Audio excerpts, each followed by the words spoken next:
ঠিক আছে, 3খানা আমাদের আলাদা আলাদা মামলা আছে এরকম, যে বিএড দিয়ে যারা বসেছিল তাদের বাদ করতে হবে এই দাবি নিয়ে। তার পাশাপাশি তারা কোনোভাবেই আসবে না 23-25 এই নিয়ে। এর আগের বছরে মামলা করেছিল, সেম মামলা পুরো 22 দিয়ে টেট পাস, তারা 23-25 ব্যাচে ভর্তি হয়েছিল, তাই তারা বলছিল যে তাদের কনসিডার করা হোক। একই মামলা এর আগে করেছিল, ঠিক আছে, পুরো সেম। প্রায় 270 জনের মতো পিটিশনার আছে সেই মামলায়। তো সেই মামলার কপি এবং সেই মামলা খুঁজে সেই মামলার সমস্ত ডিটেলস আমি পর্ষদের হাতে তুলে দিয়েছি, এবং পর্ষদের যে লিগাল ডিপার্টমেন্টগুলো রয়েছে সেখানে জানিয়ে দিয়েছি।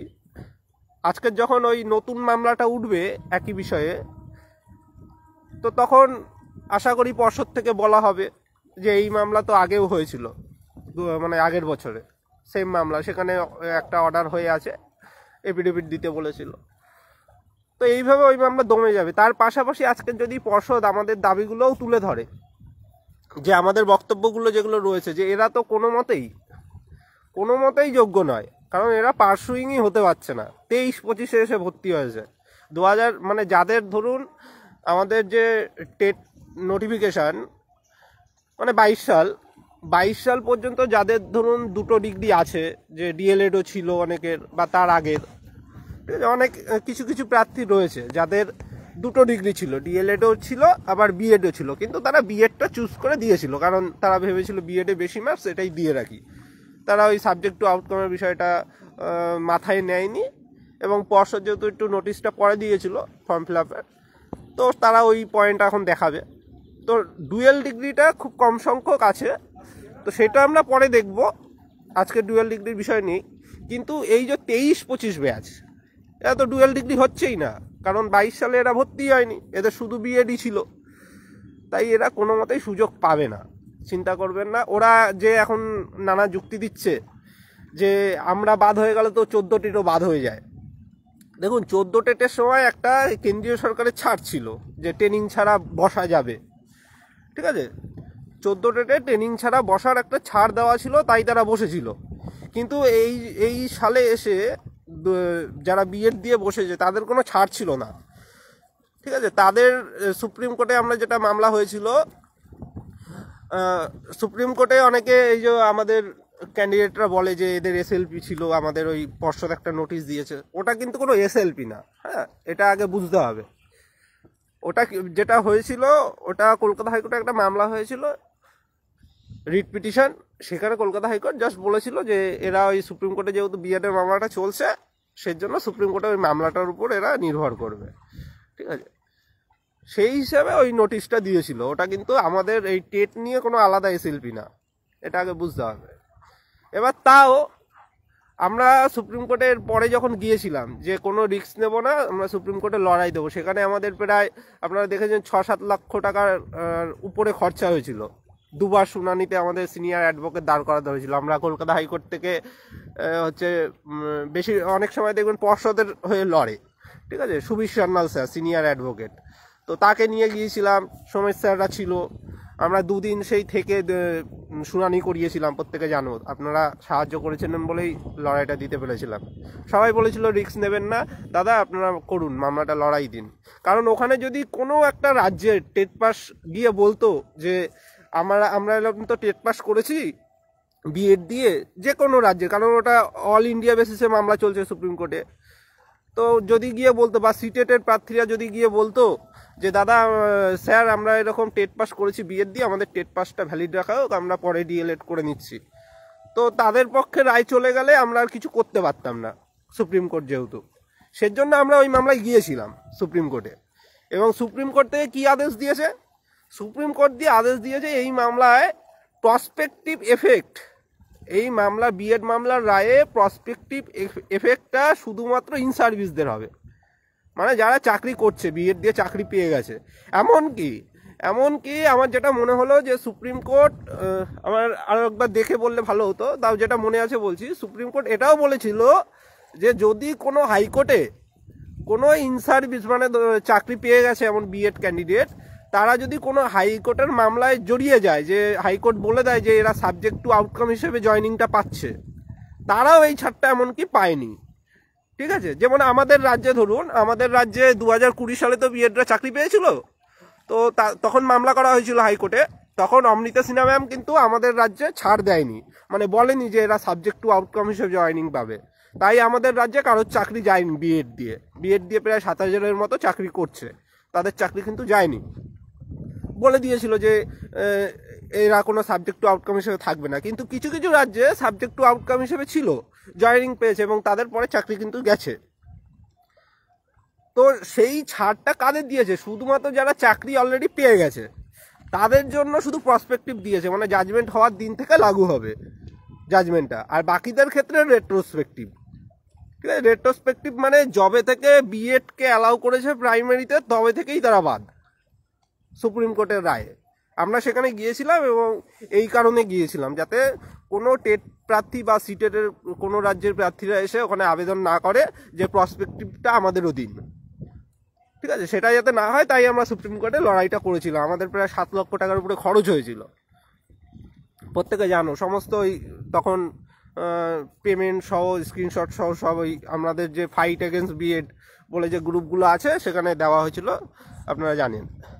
তাহলে আমরা যেখানে এই এত লড়াই করছি, এত টাকা আমরা ব্যয় করেছি, আমরা এত সহজে ছেড়ে দেবো? আজকে হাইকোর্টে ওদের মামলা আছে 23-25। সোজা কথা ওখানে বলবো, আমি সুপ্রিম কোর্টের একটা জাজমেন্টও পর্ষদকে দেখিয়ে এসেছি, পর্ষদের লিগাল ডিপার্টমেন্টও দিয়েছি, যে সুপ্রিম কোর্টের জাজমেন্টে বলছে যে তুমি কলেজে ভর্তি হলে, ঠিক আছে, নিয়ম মেনে কলেজে ভর্তি হলে তারপরে তোমাকে পার্সুইং বলা হবে এবং তারপরে তুমি টেটে বসতে পারবে। সুপ্রিম কোর্টের এই জাজমেন্ট আছে এবং এই জাজমেন্ট নিয়ে এনসিটি নিজে থেকে নোটিফিকেশান করেছিল একটা, সেই নোটিফিকেশান খুঁজে আমি দিয়ে এসেছি পর্ষদ থেকে। পর্ষদ এবার ওটা আজকে দেখবো আমরা, ওটা পর্ষদ নিজে থেকে বলে কিনা।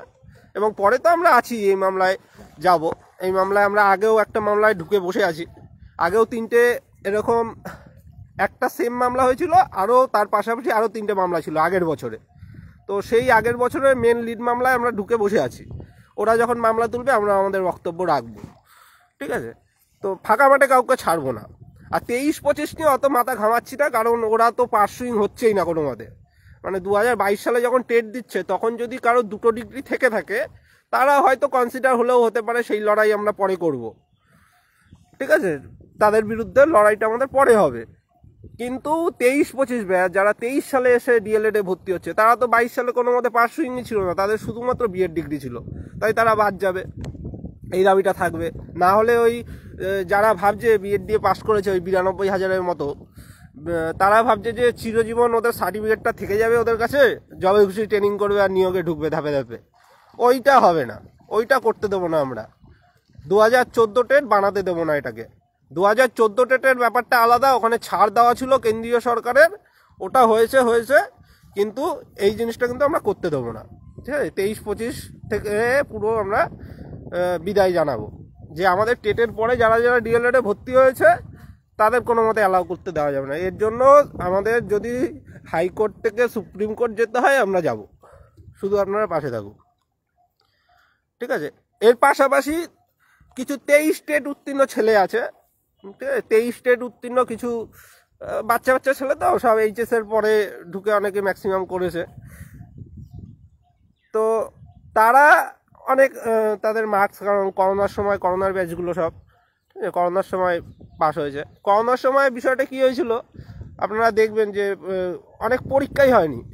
একটা ব্যাচের তো মানে 11-এর মার্কস ধরে 12-এর মার্কস করে দিয়েছিল সরকার, এবং 11-এর পরীক্ষাটাই হয়নি। যে যার স্কুলের মতো যেরকম খুশি নাম্বার দিয়েছে, সেই 90-র উপরে নাম্বার আমরা তো দেখি। তো তারা যে 23-25 হিসাবে মামলা করছে বা অন্যান্য মামলা করছে, তাতেও কিন্তু এই যুক্তি খাটবে এবং তাদের ক্যান্ডিডেটরা কিন্তু বাদ দেবো আগামী দিনে। আপনারা শুধু দেখতে থাকুন। তারা অনেক কথা বলবে, এই ফেক প্রোফাইল দিয়ে লিখবে আমার এখানে কমেন্টে, আমাকে পার্সোনাল অ্যাটাক করবে, হুমকি দেবে, তাদের গ্রুপে উল্টোপাল্টা লিখবে। যে ঠিক আছে, সে যাই লিখুক, আপনারা পাশে থাকুন। ওই 23 স্টেটদের বাদ দেবো। 23 স্টেটের যে 23-25 ব্যাচ, ওদের বাদ দিয়ে ছাড়বো। ঠিক আছে, অলরেডি পদক্ষেপ করেছি এবং পর্ষদেও সব জানিয়ে এসেছি। তথ্য প্রমাণ দিয়ে সুপ্রিম কোর্টের রায় সহ আজকের যদি পর্ষদের আজকের মামলাটা উঠবে ওদেরও বিষয়টা, সেখানে যদি পর্ষদ নিজে থেকে বলে তো ভালো, কারণ পর্ষদকে সবটা জানানো হয়েছে, আশা করি বলবে। আর যদি পর্ষদ চেপে যায় না বলে, আমরা বলবো পরের বার থেকে, ঠিক আছে? আমরা এই কালকের মধ্যেই ঢুকে যাব। আমি দেখি আজকের কোর্ট যেতে পারি বা কালকেও কোর্ট যাব, ঠিক আছে? আমরা ওই মামলায় ঢুকে আমরা বক্তব্য রাখবো, এত সহজে ছাড়বো না। হ্যাঁ, আর একজন লিখছে ইন সার্ভিসরা ফর্ম ফিল আপ করছে, ওদের নিয়ে কি ভাবছেন? আপনি হয়তো আমাদের কোনো গ্রুপে নেই, চিন্তা থাকলে একটু সাহায্য করুন দাদা, বুঝলেন? কারণ এগুলো নিয়ে অনেকবার বার্তা দেওয়া হয়েছে গ্রুপগুলোতে। ইন সার্ভিস দিয়ে সঠিক সময় সঠিকভাবে ঠিক পদক্ষেপ হবে। আমরাও তো চাই না যে প্রতিযোগিতা বাড়ুক বা চাকরিটা অন্য কেউ নিয়ে যাক। ইন সার্ভিস দিয়ে আমাদের খুব স্পষ্ট বক্তব্য, খোলাখুলি। আপনারা শেয়ার করবেন, লেখালেখি করবেন, সব জায়গায় করুন, ঠিক আছে? যে একজন ইন সার্ভিস ব্যক্তি যদি এই নিয়োগে আবেদন করে, সে কিন্তু শিক্ষার অধিকার আইনকে লঙ্ঘন করছে একদিক থেকে। তো তাদের বিরুদ্ধে কিন্তু এইভাবে পদক্ষেপ নিয়ে মামলা করা হবে আগামীতে। তারা এবার যুক্তি দেবে, আমি কি করে শিক্ষার অধিকার আইন লঙ্ঘন করলাম শিক্ষক হয়ে? আমি একটা সাধারণ যুক্তি দিচ্ছি আপনাকে। শিক্ষার অধিকার আইনের 26 নম্বর ধারাই আমি বলছি আপনাকে। 26 নম্বর ধারায় কি বলছে? যে স্যাংশন পোস্টের 10% আপনাকে ফিল আপ করতেই হবে, তার বেশি রাখা যাবে না। এর জন্য রাজ্যে রাজ্যে নিয়োগগুলো হয় শূন্য পদে। তাহলে একজন যে চাকরি অলরেডি করছে, সে তার চাকরিতে ইস্তফা না দিয়ে আবার একটা একই চাকরির পরীক্ষায় আবেদন করে যদি চাকরি পায়, মানে প্যানেলে নাম থাকে, তাহলে তো শূন্যপদ পূরণ হচ্ছে না। তাহলে তো বাস্তবে শূন্যপদ পূরণ হচ্ছে না, শূন্যপদ পূরণে সে বাধা দিচ্ছে। তাহলে একজন শিক্ষক হয়ে যদি শিক্ষার অধিকার আইনে শূন্যপদ পূরণ করতে বাধা দেয়, সেটা কিন্তু খুব একটা ভালো নয়। তারপরে বিভিন্ন ডিপিএসসির বিজ্ঞপ্তি রয়েছে এনওসির ব্যাপারটা, যে এনওসি না নিয়ে তারা আবেদনটুকুও করতে পারে না, কিন্তু তারা লুকিয়ে লুকিয়ে আবেদন করছে, হয়তো কেউ কেউ জানে না বলে। তো তারা তাদের এগেনস্টে এইভাবে পদক্ষেপ হবে যে আপনি এনওসি না নিয়ে, আপনি আপনার যে এসআই রয়েছে বা ডিআই রয়েছে, তাদের থেকে আপনি নো অবজেকশন লেটার না নিয়ে কিভাবে আপনি এখানে আবেদন করছেন, ঠিক আছে? এগুলো নিয়ে অনেকে ভাবছে স্পষ্ট কোনো গাইডলাইন নেই, যে যার মতো করে করছে। এইগুলো নিয়ে অলরেডি আমি পর্ষদে জানিয়েছি, শিক্ষা দপ্তরের ল সেকশনে কথা বলেছি, শিক্ষা দপ্তরের যে রাজ্য সরকারের অ্যাডভোকেটরা থাকে বিকাশ ভবনে বসে, তাদের সাথেও কথা বলেছি, ঠিক আছে? সব নিয়ে গিয়ে এবার তারা বলছে আমরা আলাদাভাবে এখন কিছু বিজ্ঞপ্তি দেবো না, আমরা ভেরিফিকেশনে বাদ দিয়ে দেবো। আমি প্রথমে দাবি করেছিলাম যে তাদের পোর্টালেই আটকে দিন, ঠিক আছে? ওরা বলছে আমাদের হাতে এখন ওই সিস্টেম নেই, আমরা পোর্টালে আটকাতে পারছি না। তো ওরা ভেরিফিকেশনে বাদ দেবে বলেছে, ঠিক আছে? সেদিকে তো আমাদের নজর থাকছেই। তার পাশাপাশি আপনাদের কাছে যদি কোনো তথ্য থেকে থাকে যে এরা অ্যাপ্লাই করেছে, এদের একটা যদি আপনি কোনো কিছু দেখাতে পারেন, তার এগেনস্টে একটা কড়া মামলা করবো ওরকমভাবে। আপনারা একটু খুঁজুন, এগুলো খুঁজে আমাকে পাঠাবেন যে এই ইন সার্ভিস এ অ্যাপ্লাই করেছে, ঠিক আছে? তথ্য লাগবে। তো ইন সার্ভিসদের ক্ষেত্রে কিন্তু এবার পদক্ষেপটা অন্যভাবে হবে। আগের বার হয়েছিল ওই সিম্পলি এই পর্ষদ একটা নোটিশ দিয়ে বলে দিয়েছিল যে এরা ইন সার্ভিসে অ্যালাউ নেই, ঠিক আছে? কিন্তু এইবার কিন্তু আমি ওই তথ্যগুলো নিয়ে যাব, নিয়ে অলরেডি গিয়ে জানিয়ে এসছি যে এরা শূন্যপদ পূরণে বাধা দিচ্ছে শিক্ষক হয়ে, তারপরে এরা নো অবজেকশন লেটার নিয়ে এরা বসছে, এরকম নানান যুক্তি দিয়ে আমি কিন্তু মামলা করব এদের এগেনস্টে, যে কটাকে ধরতে পারবো আমি। তারা বলছে তারা ওই ছেলে খেলার মতো ভাবছে যে এনসিটি তো বলে দিয়েছে আমার এইচএস আর ডিগ্রি থাকলেই আমি নিয়োগে বসতে পারবো, সেজন্য আমরা বসছি। তারা এরকম ভাবছে, কিন্তু তারা যে চাকরি করছে, চাকরি করার সময় যে একটা সার্ভিস রুলের ব্যাপার থাকে তাদের, সেইগুলো নিয়ে আমরা ঘাটাঘাটি করব, সেইগুলোতে টানবো। একজন চাকরি প্রার্থী আর একজন চাকরি করছে অলরেডি সরকারের, তাদের বিষয়টা আলাদা। যারা চাকরি করে সরকারের, যারা শিক্ষক এখন সরকারের স্কুলে, তো তাদের কিন্তু একটা গাইডলাইন আছে, তাদের বিভিন্ন সার্ভিস রুল আছে, সেগুলো তাদের মানতে হয়। বাধা নিষেধ আছে অনেক ক্ষেত্রে, ঠিক আছে? যেমন আপনার টিউশন পড়াতে পারে না, কিন্তু অনেকে লুকিয়ে লুকিয়ে পড়ায়, আপনারা জানেন টিউশন পড়ানোর নিয়ম নেই। এমনকি হাইকোর্টে মামলা হয়েছিল, মামলায় একবার রায় দেওয়া হলো যে কারা কারা টিউশন পড়াচ্ছে একটু খোঁজ নিয়ে ব্যবস্থা নিন, কিন্তু কোনো ব্যবস্থা হয় না। পরে আবার কন্টেম মামলা হলো, তারপরে এই বছরও এই সামনের বছরে একটা আবার ফ্রেশ রিট করে মামলা করে দিল, মানে জনস্বার্থ মামলা। কিছু জনের বিরুদ্ধে স্টেপ হয়েছে, কিন্তু খুবই সামান্য। অনেক শিক্ষক আছে দিব্যি টিউশন পড়িয়ে বেড়াচ্ছে। আর টিউশন পড়ান আপনি, কিন্তু আপনি বিনা পয়সায় পড়ান বা আপনি হেল্প করতে পড়ান, সেটা করতে পারেন। সেটা তাও আলোচনা করে দেখতে হবে আপনার, যাতে স্কুলে পড়ানোয় কোনো খামতি না হয় এর জন্য আর কি। সেরকম লুকিয়ে লুকিয়ে অনেকে পড়াচ্ছে। তো বিএড এর ইন সার্ভিস ব্যাপারটাও এরকম, অনেকে না জেনে আবেদন করছে আর অনেকে জেনেও আবেদন করছে। তাদের জন্য পোর্টাল রয়েছে, ট্রান্সফারের পোর্টাল রয়েছে, যেটা হয়তো চলছে না, কিন্তু ট্রান্সফার প্রতিদিন হচ্ছে। ট্রান্সফারের মামলা প্রতিদিন ভুরি ভুরি কলকাতা হাইকোর্টে হচ্ছে। যারা ন্যায্য তারা ট্রান্সফার পেয়ে যাচ্ছেন। কিন্তু ওই আগের দিন ওই একটা ভিডিও ভাইরাল হয়েছিল ফেসবুকে, বিশ্বজিৎ বসু স্যারের বেঞ্চে বিশ্বজিৎ বসু কীভাবে তিরস্কার করেছে শিক্ষকদের দেখেছেন? যে চাকরি পেয়ে যাওয়ার পরেই স্টুডেন্টের কথা চুলোই যাক, স্টুডেন্টদের কথা কিচ্ছু ভাবে না, এরা শুধু চায় আমার কিভাবে বেতন বাড়বে, আমি কিভাবে বাড়ির সামনের স্কুলে আসবো, তাদের টার্গেট শুধু এইভাবে নানানভাবে কিন্তু তিরস্কার করেছে। এবং বাস্তবেই এটা অনেক শিক্ষকের মধ্যে রয়েছে, তারা শুধু নিজের সুবিধাটা দেখে। আপনার তো চাকরি যখন করছেন, আপনার তো কিছু গাইডলাইন রয়েছে, আপনাকে মিনিমাম কত বছর সার্ভিস করতে হয়, যদিও সময় সময় চেঞ্জ হয়, 3 বছর বা 5 বছর আপনাকে তো আগে চাকরিটা করতে হবে রে বাবা, যেখানে আপনি পাচ্ছেন। আপনি দূরে কেন পেয়েছেন? অনেকে বলছে আমি দূরে পেয়েছি উত্তরবঙ্গে, আমার অসুবিধা হচ্ছে, আমি তাই নতুন নিয়োগে বসবো, সেখানে কাছে পেলে আসবো। আপনি দূরে কেন পেয়েছেন? আপনার মেরিট কম ছিল তাই পেয়েছেন। আপনার মেরিট যদি বেশি থাকতো তাহলে তো আপনি আপনার জেলায় পেতেন। এবার আপনি এখানে বলতে পারেন যে কিছু জেলায় শূন্যপদ ছিল না, সেটা একটা আপনার যুক্তি হতে পারে, যে কোনো নিয়োগে হয়তো কোনো জেলায় শূন্যপদ ছিল না। কিন্তু এর আগের যে নিয়োগগুলো হয়েছে ম্যাক্সিমাম প্রত্যেকটা জেলায় শূন্যপদ ছিল, ম্যাক্সিমাম জেলায় শূন্যপদ ছিল, হয়তো একটা জেলায় হয়তো বাদ গেছে এরকম। তাহলে আপনার যদি মেধা থাকতো, আপনার যদি মেরিট লিস্টের নাম প্রথমে থাকতো, আপনি তো আপনার জেলায় পেতেন। আপনাকে বারণ কে করেছে? আবার অনেকে আছে যে শূন্যপদ অন্য জেলায় বেশি, আমি সেখানে আবেদন করলাম, সেইভাবে সে দূরে চাকরি পেয়েছে। আপনাকে করতে কে বলেছিল? আপনাকে তো কেউ করতে বলেনি। তো আপনি অন্য জেলায় করবেন, চাকরি পাবেন, অন্য জেলায় এবার সার্ভিস করতে চাইবেন না, বাড়ির পাশে মানে জয়েনিং হয়েই বাড়ির পাশে আসবো, এটা করতে থাকলে এটা উচিত নয়। হ্যাঁ, বাড়িতে অনেকের সমস্যা আছে, ফ্যামিলিগত সমস্যা থাকে যে আমার বাড়িতে সময় দিতেই হবে। তো আপনি সেই গ্রাউন্ডগুলো নিয়ে, আপনার যদি আর্জেন্ট কোনো তথ্য থাকে সেগুলো নিয়ে মামলা করুন একটা। এরকম তো ভুরি ভুরি মামলা প্রত্যেক দিন আমি দেখি, এবং রায়ও দিয়ে দেয় বিচারপতিরা।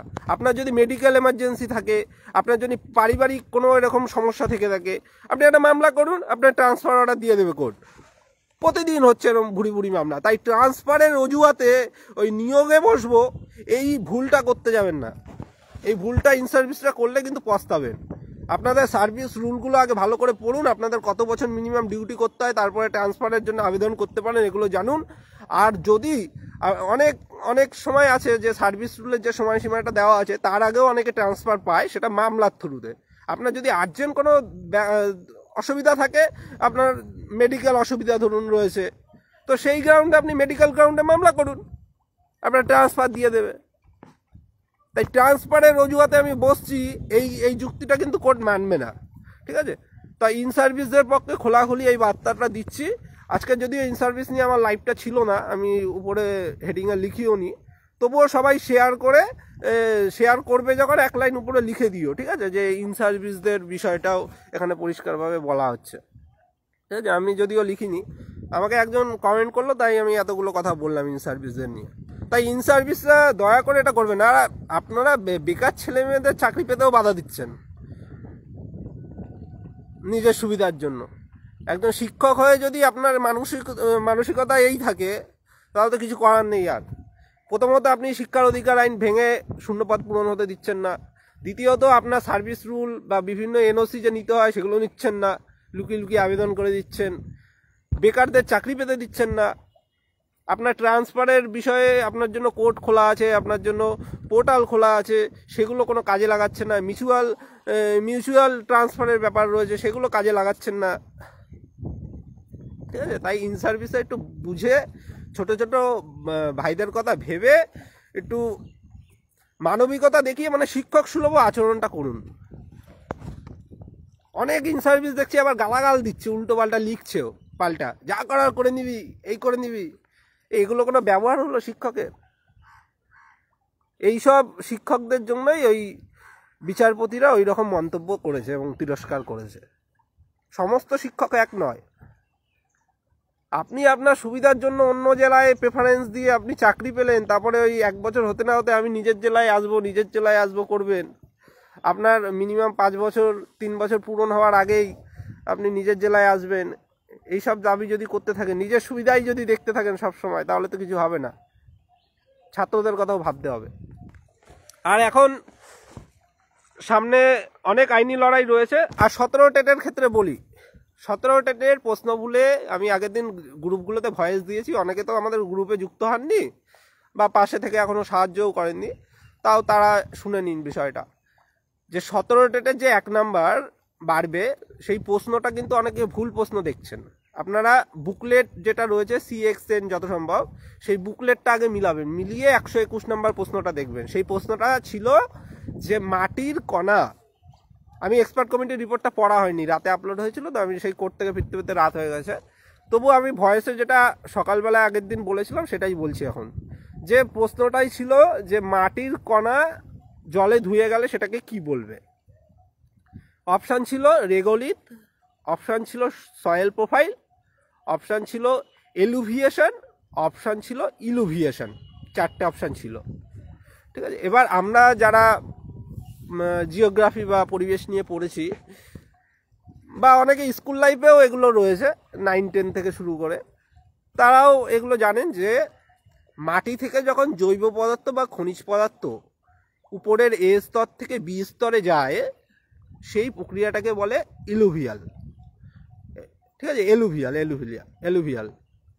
আর ওই যে সঞ্চিত হচ্ছে B স্তরে গিয়ে, সঞ্চিত হওয়াটাকে বলা হয় ইলুভিয়াল।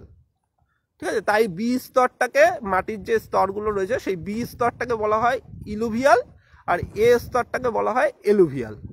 তা যাদের মিনিমাম জ্ঞান আছে, মানে কোশ্চেনটা এই সেন্সেই করতে চেয়েছে যিনি করেছেন, যেই এক্সপার্ট করেছেন, তো যাদের মিনিমাম এই বিষয়ে জ্ঞান আছে বা জানা আছে, তারা হয় এলুভিয়াল করেছে বা ইলুভিয়াল করেছে। এবার এখানে মজার বিষয় হচ্ছে পর্ষদ দুটোতেই নাম্বার দিয়েছিল, যদিও দুটোতে নাম্বার দেওয়া ভুল ছিল, কিন্তু দুটোতেই নাম্বার দিয়ে তারা কিন্তু 17 টেটের রেজাল্ট দিয়েছিল। তাই যাদের মিনিমাম জ্ঞান ছিল তারা কিন্তু ওই দুটো অপশানই করেছে এবং সবাই অলরেডি নাম্বারটা পেয়ে গেছে। ঠিক আছে, কেন দুটো অ্যান্সার দিয়েছিল পর্ষদেতে? পর্ষদ যখন প্রথম ফাইনাল অ্যান্সার কি দিল, মানে প্রভিশনাল অ্যান্সার কি দিল, তখন বলেছিল যে ইলুভিয়ালটা হবে অ্যান্সার, কিন্তু ইলুভিয়ালটা অ্যাকচুয়ালি ভুল। ঠিক আছে, ইলুভিয়াল হচ্ছে সঞ্চিত হওয়াটাকে বলে, আর ওটা বলেছে ধুয়ে যাওয়ার প্রক্রিয়াটাকে কি বলে। তো তখন যারা চ্যালেঞ্জ করেছিল, এবার যারা ইলুভিয়াল করেছিল মানে ভুলটা, তারা তো আর চ্যালেঞ্জ করেনি যে আমি ভুল করেছি, তাও আমাকে নাম্বার দিয়েছে, আমারটা বাদ দাও, আমার নাম্বার বাদ দাও। তারা তো আর চ্যালেঞ্জ করেনি। চ্যালেঞ্জ কারা করেছে? যারা বলছে যে আমি এলুভিয়াল করেছি এবং এলুভিয়ালটাই সঠিক উত্তর, আপনি ইলুভিয়াল দিয়েছেন, এটা ভুল, তারা চ্যালেঞ্জ করেছে। এবার সেটা পর্ষদ দেখে, পর্ষদের যে প্রশ্ন করেছেন তাকে বাদে অন্য এক্সপার্ট দিয়ে অ্যান্সারটা করাতে হয়, তো অন্য এক্সপার্ট এটা দেখে তখন কনসিডার করে বলে যে হ্যাঁ, এটা এলুভিয়ালটা ঠিক। ঠিক আছে, সেই হিসাবে উত্তরটা তখন এলুভিয়ালও দিয়েছিল, এবং ইলুভিয়ালটা যেহেতু অনেকে চ্যালেঞ্জ করেনি আর, তাই ইলুভিয়ালটাও রেখে দিয়েছিল ওরা। এখানে একটা পর্ষদ ভুল করেছিল। পর্ষদ যদি স্ট্যান্ড নিত যে না এলুভিয়ালটাই ঠিক, ইলুভিয়াল হবে না, বাদ, ওটাই যারা পেয়েছে বাদ দিয়ে দিচ্ছি, সেটা পর্ষদ করেনি। পর্ষদ ওই দুটোতেই নাম্বার দিয়েছিল। এবার দুটোতে অলরেডি সবাই নাম্বার পেয়ে গেছে। এবার ফাইনাল যে এখন যে এক্সপার্ট কমিটির রিপোর্টটা জমা পড়লো 3টে ইউনিভার্সিটি মিলিয়ে, সেখানে কি আছে আমি পড়ার সুযোগ হয়নি, প্রথমেই বলে দিচ্ছি। আমি নিজের বক্তব্য থেকে যেটা বুঝলাম, যে কোশ্চেনটাই যেহেতু ছিল যে মাটির কণা ধুয়ে যাওয়াকে কি বলে, সেটা হতে পারে অ্যান্সার হতে পারত মাটি ক্ষয় বলে, সোজা মানে একদম পাতি ভাবে, যেটাকে মাটি ক্ষয় বা জলের মাধ্যমে হচ্ছে বলে জল ক্ষয় বলে।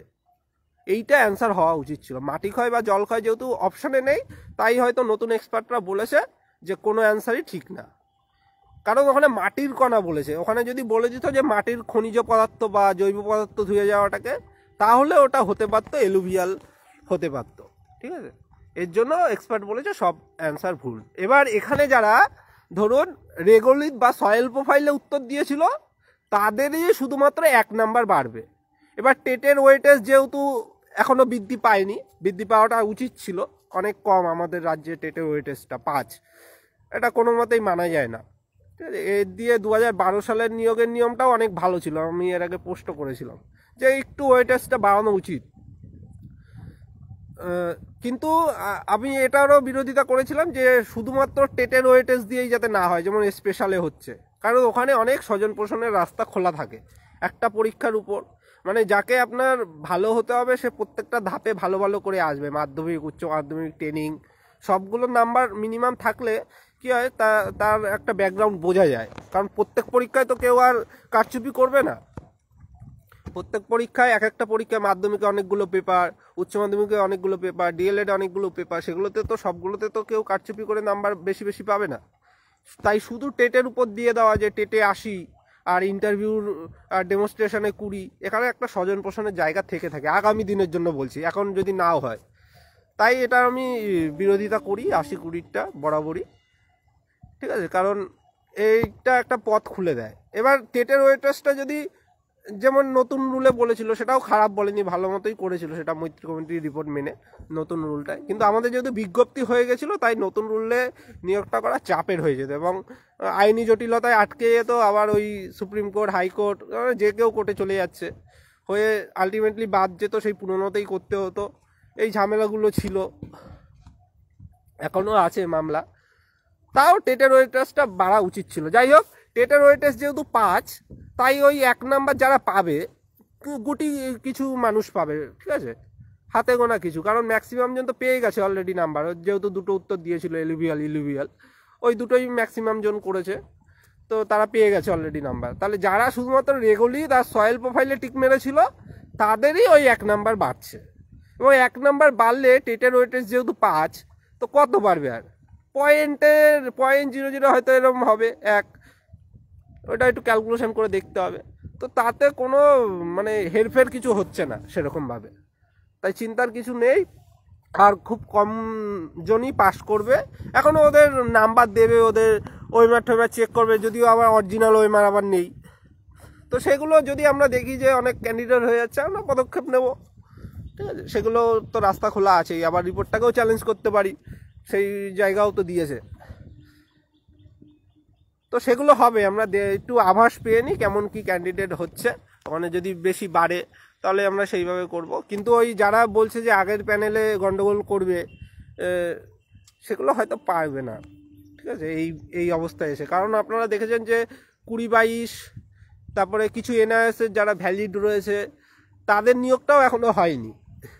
তাদের নিয়োগের অর্ডার দিয়েছিল সুপ্রিম কোর্ট, 3 মাসের মধ্যে করতে হবে, 3 মাস কবে পেরিয়ে গেছে। তারপরে কন্টেম করেছিল, কন্টেমও খারিজ হয়ে গেছে, কিন্তু এখনও কিন্তু নিয়োগ হয়নি, হবে আগামী দিনে। কারণ তাদের অনেক বিষয়ে মামলা এখনও পেন্ডিং। আগের দিনও ছিল যে ডবল ডিগ্রি যেগুলো আগের নিয়োগে ছিল, এরকম নানান বিষয় রয়েছে, ঠিক আছে। যাই হোক, আজকে যে কটা নিয়ে লাইভে বলার ছিল তার থেকে অনেক বেশি আলোচনা করে ফেললাম। ইন সার্ভিস নিয়ে এক্সট্রা আলোচনা করে ফেললাম, আবার পরে আসবো। আমি সকালে আর কি হাঁটতে বেরাচ্ছি এখন, হাঁটতে বা দৌড়াতে, এসে একটু ব্যায়ামও করি, আমার একটু সমস্যা রয়েছে। এই গঙ্গার পাড়ে আসলাম, আর ভাবলাম যে যেহেতু শুনানি আছে, একটা সংবাদের নিউজ করে দিলেই হয়ে গেল। যারা আমাদের বিপক্ষে আছে, কুৎসাকারী আছে, তারা উল্টোপাল্টা লেখা শুরু করে দেবে, গালাগাল করা শুরু করে দেবে। তাই আগে ভাগে বিষয়টা বুঝিয়ে বললাম, ঠিক আছে। যেমন প্রশ্নভুল নিয়ে অনেকে অনেক গালাগালি থেকে শুরু করে ফেক প্রোফাইল দিয়ে উল্টোপাল্টা দেখি চারিদিকে লেখালেখি শুরু করেছিল, ঠিক আছে, যে এরা কিছুই করেনি প্রশ্নভুলে। তো দেখতে পেলেন প্রশ্নভুলে কি হলো 22 আর 17-তে। তো এইভাবেই লড়তে হবে। যারা পরে জয়েন হয়েছেন, এখন শেষ করছি লাইভটা, আপনারা শুরু থেকে শুনুন, সমস্ত বিষয় পরিষ্কারভাবে কিন্তু বলে দিয়েছি, ঠিক আছে। আর দিনের শেষে আজকে কি হচ্ছে শুনানিগুলোতে নজর রাখুন। আশা করি যেগুলো বললাম সেগুলোই হবে। পর্ষদ কি বক্তব্য রাখছে আমরা দেখি, পর্ষদ যদি না বলে আগামী দিনে আমরা বলবো, ঠিক আছে? কালকেই দেখি কোর্টে যাব, আজকের সময় হলে আজকেও যেতে পারি, ঠিক আছে? পরপর যাচ্ছি কোর্টে কাজে, সেটা হবে।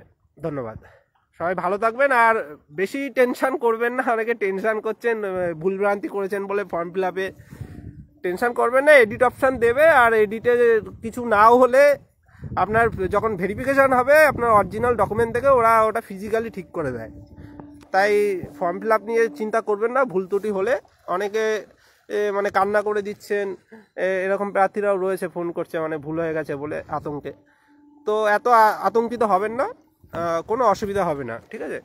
কোনো বিষয়ে যাদের ওবিসির সার্টিফিকেট নিয়ে যে সমস্যাটা রয়েছে, অনেকে নতুনটা এখনও করতে পারেননি, তাদেরও চিন্তার কিছু নেই, আপনাদের কনসিডার করবে, ঠিক আছে? এটা আমরাও বলেছি পর্ষদকে, এবং পর্ষদ কনসিডার করবে, ঠিক আছে? এটা নিয়ে কোনো চিন্তা করবেন না, কোনো আতঙ্কিত হবার দরকার নেই। আপনি যদি নতুনটা হাতে না পান ফর্ম ফিল আপের আগে, আপনি পুরনোটা দিয়েই করুন। আপনি যখন ভেরিফিকেশান হবে তখন আপনি পুরনোটার সাথে নতুনটাও সাবমিট করবেন, আপনারটা কোনো বাদ হবে না, আপনারটা কনসিডার করা হবে। আমরা পর্ষদে এটা বলেছি, ঠিক আছে? তাই এই সার্টিফিকেট বা ভুলভ্রান্তি যারা হচ্ছে প্যানিক করবেন না, পড়াশোনা করুন। কিন্তু আমাদের তো পড়াশোনা হচ্ছে না, আমাদের কিছু জনের তো পড়াশোনাই হচ্ছে না। সারাদিন এই মামলা দেখছি, সকাল 10:30 থেকে পুরো 4টে-5টা অবধি মামলা দেখতে হচ্ছে নানান দিকে, হাইকোর্ট, কখনো সুপ্রিম কোর্ট। তারপরে আবার রাতে যখন লিস্টগুলো আপলোড হচ্ছে সেখানে কি কি মামলা আছে ওই দেখতে হচ্ছে, কত কি মামলা ইসে হলো ওই দেখতে দেখতে আমার সারাদিন চলে যাচ্ছে, কোনো পড়াশোনা কিছু হচ্ছে না। ওই বেরাবে ফর্ম ফিল আপ শেষে যখন অ্যাডমিট বেরোবে তখন একটু পড়তে হবে, তখন একটু পড়বো। এমনি পড়বোটা কি, ওই 5 মিনিটে আপনাকে কি যাচাই করবে সেটাই তো বুঝতে পারছি না। 5 মিনিটে আপনি টেট পরীক্ষা দিয়ে পাশ করেছেন, তার মানে আপনি পড়েই পাশ করেছেন, সেগুলো ওরা কনসিডার করবে। আপনি একটা কোশ্চেন ধরলো পারলেন না, তার মানে যে আপনাকে 0 দিয়ে দেবে বা কম দিয়ে দেবে এরকম কোনো ব্যাপার হবে না, ঠিক আছে? কারণ এটা নিয়ে ডেপুটি সেক্রেটারিও বলেছে, আপনারা দেখেছেন সাংবাদিক বৈঠকে, ঠিক আছে? কেউ কিছু নাই পারতে পারে। আপনারও অনেক প্রশ্ন জানা আছে যেগুলো আপনি হয়তো যারা ইন্টারভিউ নিচ্ছে তাদের করলে তারাও পারবে না, ঠিক আছে? তো তারাও তো কোনো কিছু পড়ে এসে আপনাকে উত্তর চাইবে না, তারা তাদের মাথায় যেগুলো রয়েছে সেই সব থেকেই আপনাকে প্রশ্ন করবে। আপনি নাই পারতে পারেন, আপনি অন্য বিষয় পারেন, ঠিক আছে? সেইগুলোর জন্য কোনো নেগেটিভ প্রভাব পড়বে না, কোনো দুশ্চিন্তা করার কিছু নেই, ঠিক আছে? অনেকে হচ্ছে ইন্টারভিউ দিয়ে যদি 2-3টের অ্যান্সার বলতে না পারে কান্নাকাটি করে দেয়, ঠিক আছে? এগুলো আগেরবারও হয়েছে শুনেছি, কিন্তু তারাও ইন্টারভিউতে কিন্তু ভালো মার্কস পেয়েছে, ঠিক আছে? এগুলো নেগেটিভ কোনো প্রভাব পড়বে না, আপনি নাই পারতে পারেন কোনো প্রশ্নের উত্তর। আর পড়াশুনো যেগুলো পড়ানোর ব্যাপার নিয়েও আমি বলেছিলাম যে আপনাকে ওই পুরো বই হুবহু মুখস্থ করা, যে কোনো জায়গা থেকে ধরতে পারে, আপনাকে বলে দিল যে এটা একটু পড়ান, সেই আতঙ্কে ভুগবেন না। নানান জায়গায় অনেকে কোচিংয়ে ছুটে বেড়াচ্ছে, এদিকে ছুটে বেড়াচ্ছে, আপনি বাড়িতে সময় দিন তাহলেই হবে, অত কিছু করার দরকার নেই, চিন্তা করবেন না।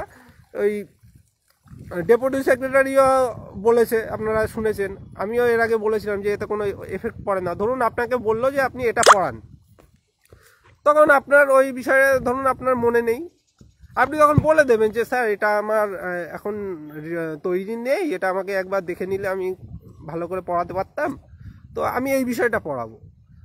তখনই কনসিডার করবে, হ্যাঁ পড়ান।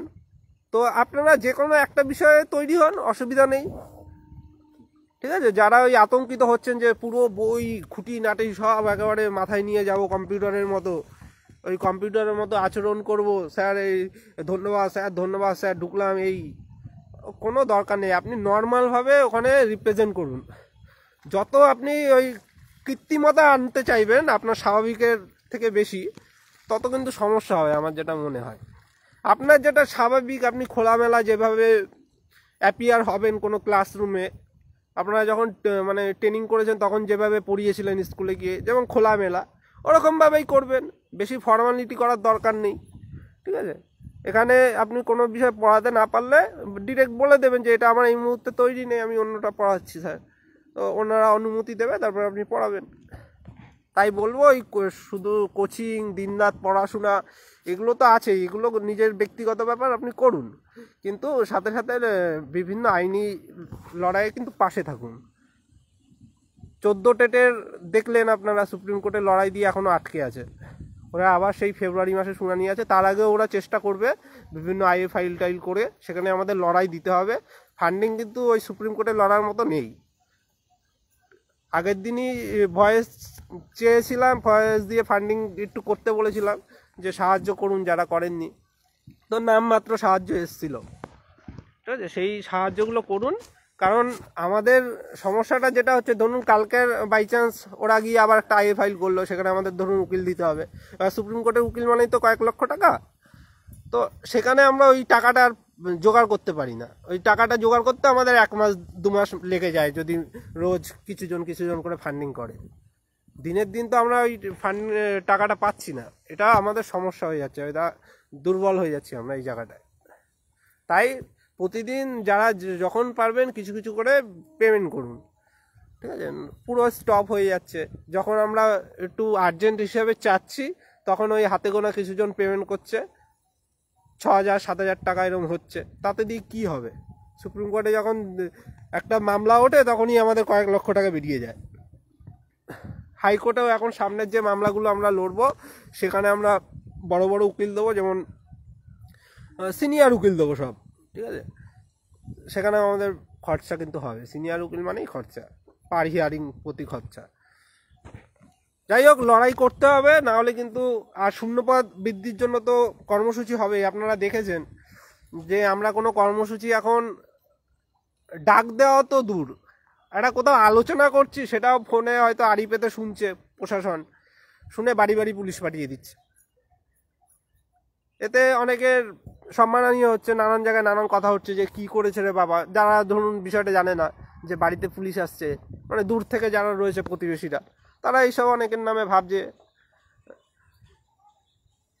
তো আমাদের কিছু জনের উপর যেমন প্রেশারও রয়েছে।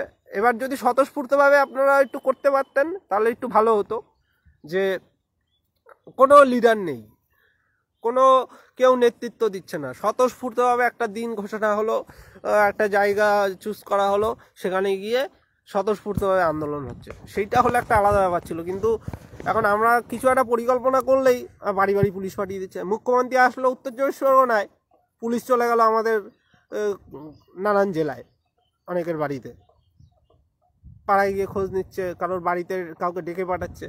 তো এইগুলো তো ঠিক না। আমরা তো আতঙ্কবাদী নই রে। পুলিশ প্রশাসন উপরের নির্দেশে করছে, কিছু করার নেই, তারা তাদের নির্দেশ মানছে।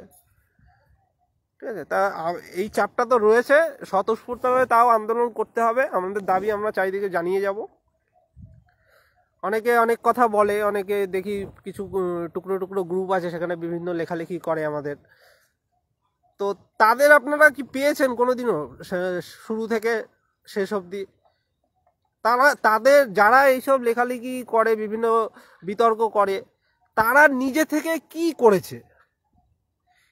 করেছে আপনারা আগে তাদের প্রশ্ন করবেন।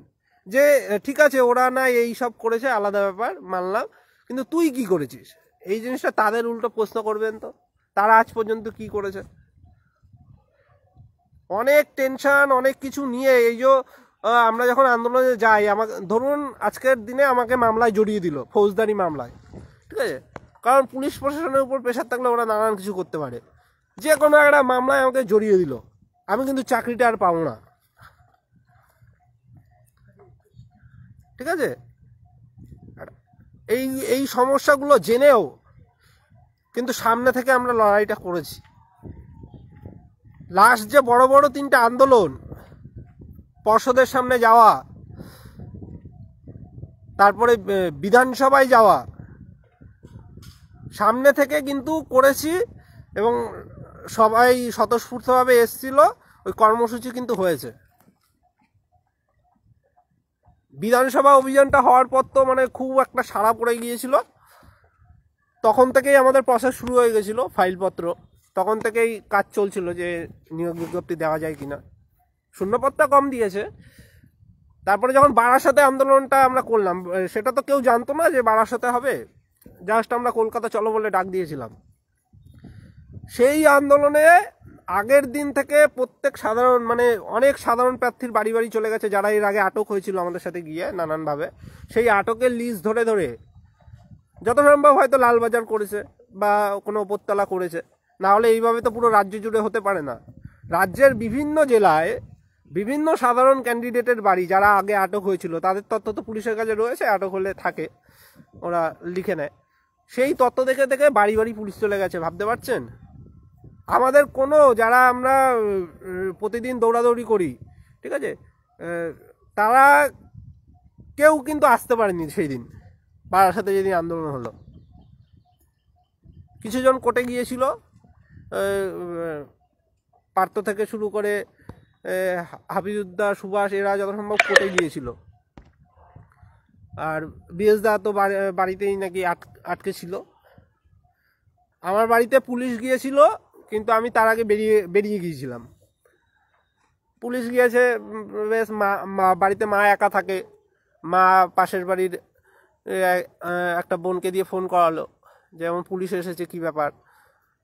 তখন বললাম এই, তবুও কিন্তু আন্দোলনটা ছাড়িনি তখনও। তবুও মাকে বলেছি তুমি শান্ত থাকো, আমি এসে কথা বলবো, ওখানে পুলিশ আসছে, ওরা চলে যাবে, এখানে অসুবিধা নেই, বলো যে ও বেরিয়ে গেছে, ও কলকাতায় চলে গেছে। তো পুলিশ বাড়ি থেকে চলে গেছে, পুলিশ পাড়ার বিভিন্ন যারা রয়েছে দায়িত্ব তাদের সাথেও কথা বলে চলে গেছে। তবুও কিন্তু সেদিন আন্দোলন সবাইকে নিয়ে বারাসাতে গিয়েছিলাম, পিছিয়ে আসিনি যে মামলা দিতে পারে অন্য কোনো গ্রাউন্ডে, ঠিক আছে, যে কোনোভাবে এখন একটা মামলা জড়িয়ে দিতে হবে, তাও কিন্তু পিছপা হয়নি। এই বারাসাতে গিয়েছি, পুরো ওই যে গেটে যাওয়ার কথা সেই গেটে গিয়েছি, সেখানে সাংসদ সৌগত রায় এসেছিলেন, তারপরে ওখানকার বিধায়ক নির্মল মাঝি এসেছিলেন, প্রথম সারির যারা নেতা সরকারের তারা এসেছিল, তাদের কাছে দাবি জানিয়েছি শান্তিপূর্ণভাবে। মানে ছেলেমেয়েরা প্রথমে তো অধৈর্য হয়ে গেছিল যে ভিতরে ঢুকে যাবে, কারণ আমরা তো মানে হাতের বাইরে চলে গেলে আমাদেরও অসুবিধা। অনেকে খুব ঘুরোপাড়া করছিল ওখানে, সেই ভিতরে ঢুকে যাচ্ছিল রবীন্দ্র ভবনের। সেই গেটে দাঁড়িয়ে সবাইকে থামিয়ে বললাম এখানেই বসো, ঢুকো না। মানে আইন সরাসরি যদি আমরা ভাঙা শুরু করি তাহলে আবার বিপক্ষে হবে, কারণ আমরা তো আর সেমন কিছু করতে পারবো না যতজন গিয়েছি তারা মিলে। তারপরে ওখানে বসতে বললাম, সবাই ওখানে শান্তিপূর্ণভাবে বসলো। তারপরে সাংসদ এসেছিলো, সাংসদের গাড়ি ঘেরাও করে ওনাকে দাবি জানানো হলো যে আপনি একবার ফোন করুন মুখ্যমন্ত্রীকে, আমাদের এখান থেকেই একবার ফোন করে বলুন যে শিক্ষামন্ত্রী এমন বলেছে যে বিজ্ঞপ্তি দেওয়া হবে, কিন্তু দেওয়া হচ্ছে না কেন। তো শিক্ষামন্ত্রীকে ফোন করতে বলা হয়েছে, মুখ্যমন্ত্রীকে ফোন করতে বলা হয়েছে, কিন্তু সাংসদ ফোন করতে রাজি হয়নি। সেজন্য ওনার সাথে উনি আবার পাল্টা অনেক মন্তব্য করেছিল যে তোমরা কি আমাকে ভোট দিয়েছো। তো এতে মানে কথায় কথায় কথা বেড়েছে, এবং তারপরে শান্তিপূর্ণভাবে ওখানেই সাংসদ কিন্তু 2 ঘন্টার মতো, সাংসদ আর বিধায়ক ওই গাড়িতেই আটক ছিল। তারা ওই রবীন্দ্রভবনে ঢুকতেও পারেনি, ওই গাড়িতেই বন্দি হয়ে ওখানে ছিল। পুলিশ এসেছিল, র্যাব এসেছিল, লাঠিচার্জ করেছে, তবু কিন্তু ছাড়া হয়নি। 2 ঘন্টা আটকে ছিল তারা। শেষে 2 ঘন্টা পরে আমাদের কিছুজন আহত হয়েছিল, ও তাদেরকে নিয়ে আমরা কয়েকজন গেলাম হসপিটালে, আর অন্যদের কিছুজনকে আটক করে নিয়ে গেল পুলিশ। তারপরে এইভাবে ছত্রভঙ্গ হয়ে সেদিনের আন্দোলন ভেঙেছে। তারপরে কিন্তু পরের দিন আপনারা দেখলেন যে নিয়োগের বিজ্ঞপ্তিটা এলো। তো এমনি আসেনি। আপনাদের যেমন কন্ট্রিবিউশন রয়েছে, যেমন যারা প্রত্যেক দিন যাচ্ছে তাদেরও অনেক অবদান রয়েছে। তাই যারা ওই 2-1টা কথা জাস্ট লিখে দেয় তাদেরকে আগে বলবেন তোরা কি করেছিস এতদিনে, 22 সালে পাশ করার পর থেকে কি করেছিস নিজেরা। অনুকূল লিখছে, অনুকূল আমাকে বিধানসভায় যখন আটক করেছিল তখন টেনে রেখে দিয়েছিল, আটক করতে পারিনি। অনুকূল লিখছে তোমাদের সাথে তো কতদিন থাকলাম, তোমরা কি করেছো বলো। কই গেল, হারিয়ে গেল। যেই বিষয়গুলো নিয়ে কথা বলার চেষ্টা করছে ওগুলো নিয়ে পরিষ্কার সমস্ত প্রশ্নের উত্তর জানিয়ে দেওয়া হয়েছে। আমরা তো নিজেরাও অনেক বিষয় জানি না নিজেদের মধ্যে, সেগুলো পরিষ্কার বার্তাগুলো দেওয়া হয়েছে, সেগুলো শুনো। একই কথা বলে তো লাভ নেই। ঠিক আছে, আজকে এখানে শেষ করলাম। ধন্যবাদ, সবাই পাশে থাকুন। এই দেখে নিন একবার গঙ্গার সামনে রয়েছি। এখান থেকে আমার 2.5 কিলোমিটারের মতো যেতে হয় বাড়িতে। সকালে এই আসি হাঁটতে, এটাই। ঠিক আছে, ধন্যবাদ, সবাই ভালো থাকবেন, নমস্কার।